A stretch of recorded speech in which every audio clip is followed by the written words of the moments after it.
happening, guys? Episode 18, Based in Reality. I'm Mike J, of course. If you haven't done so, please subscribe to the channel. I know Parler's been good to me the last couple weeks. I got quite a few people starting to sub to me and stuff, and it's pretty sweet. It's getting my numbers up there, which I'm very happy about. And I like that I'm making more people aware of each other as well on Parler. It's very easy for that. The follow trains and things like that. I know some people get weirded out by them, and I've said to people, if you don't want to be a part of it, just please let me know, and I have no problem, taking your name off. Some people get even angrier than just not wanting to be a part of it. But regardless, I shaved my mustache. If anybody's noticing why I look a little bit different, it was getting a little too out of control. I actually let my daughter shave me, and she had fun with that. Anyways, today's topic is going to be about how the debates are going to be tomorrow night. So that's pretty cool. I mean, I have a feeling they're going to find a way to get Joe out of it. He's already said that he's not going to take a drug test after Trump wanted that to be mandatory, which I don't blame him. But we'll see how that goes.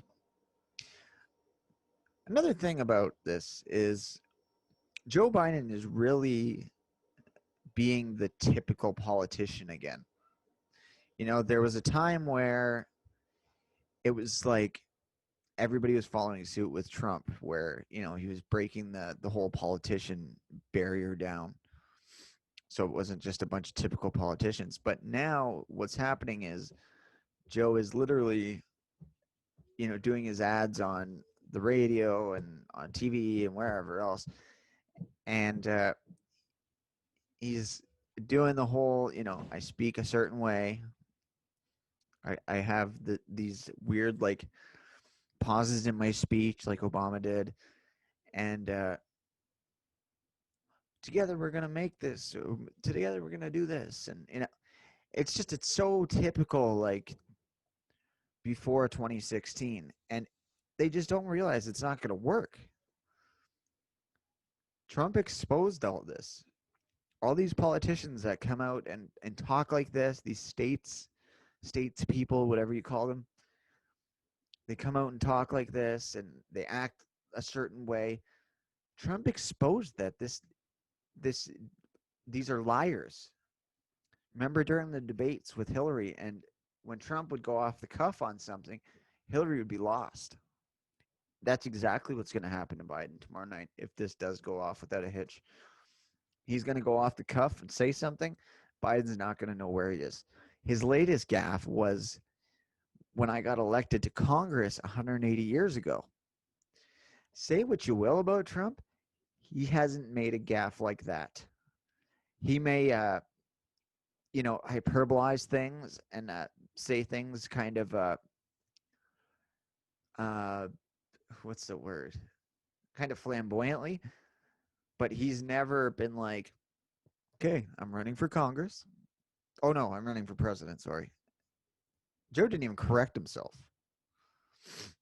He said, I've been in I've been in office for 180 years. Didn't correct himself. There's these things, there's so many that you can't even count them. But regardless, he set back the whole political sphere at least 5 years with his ads that he's running right now. And if people are dumb enough to not see through this now, I mean, there's no helping these people. And I guess November 4th is going to be a sad day for people. And I mean, it could go the other way where all these scams that they're trying right now could work. Elon Terror Omar, she just got caught, or one of her people just got caught harvesting ballots. Like, there's that, the Bloomberg shit down in Florida.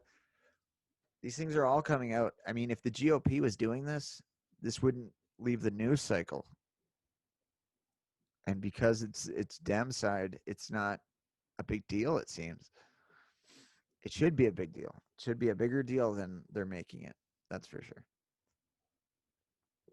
And another thing that I just wanted to briefly touch on was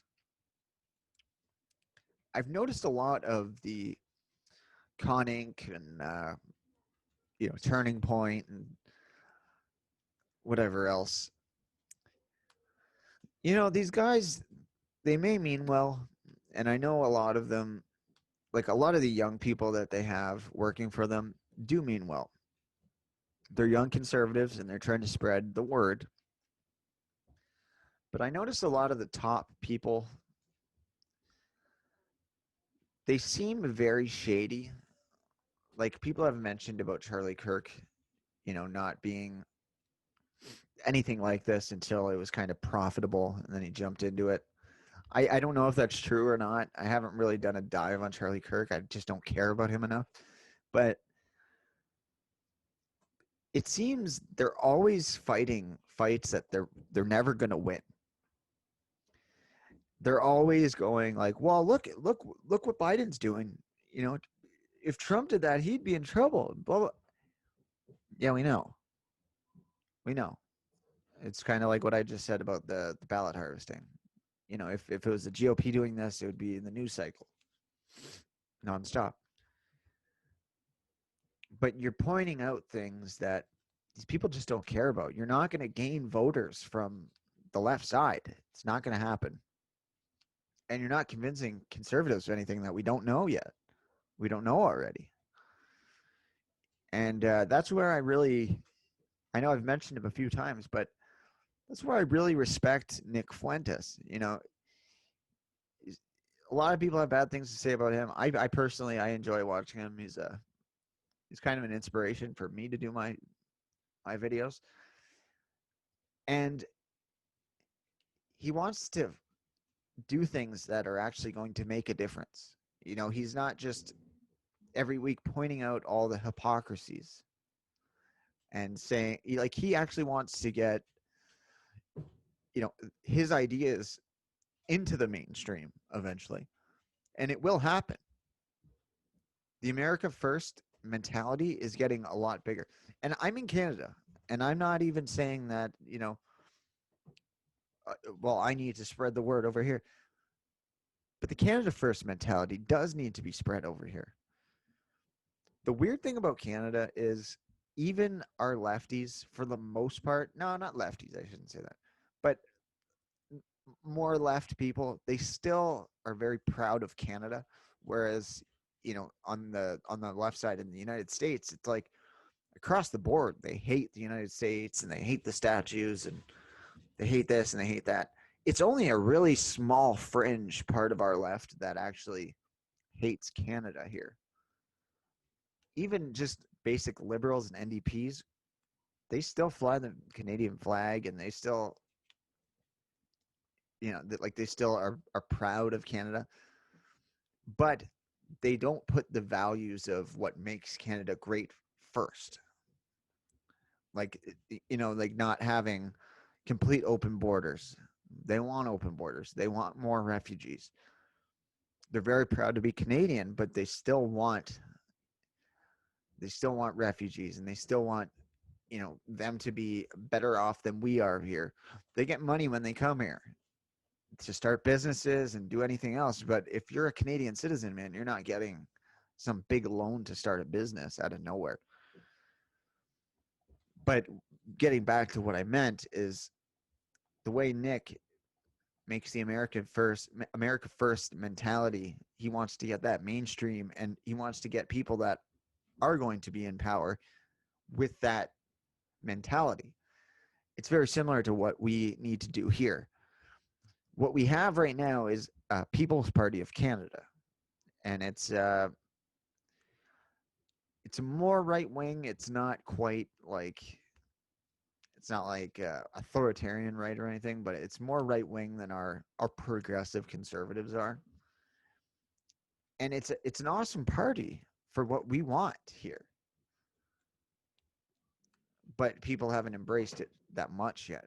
But it's on its way, which is nice. And it would be nice to see something like that in the States, like what Nick is talking about, like getting these America First people on board, because that's essentially what the People's Party of Canada is.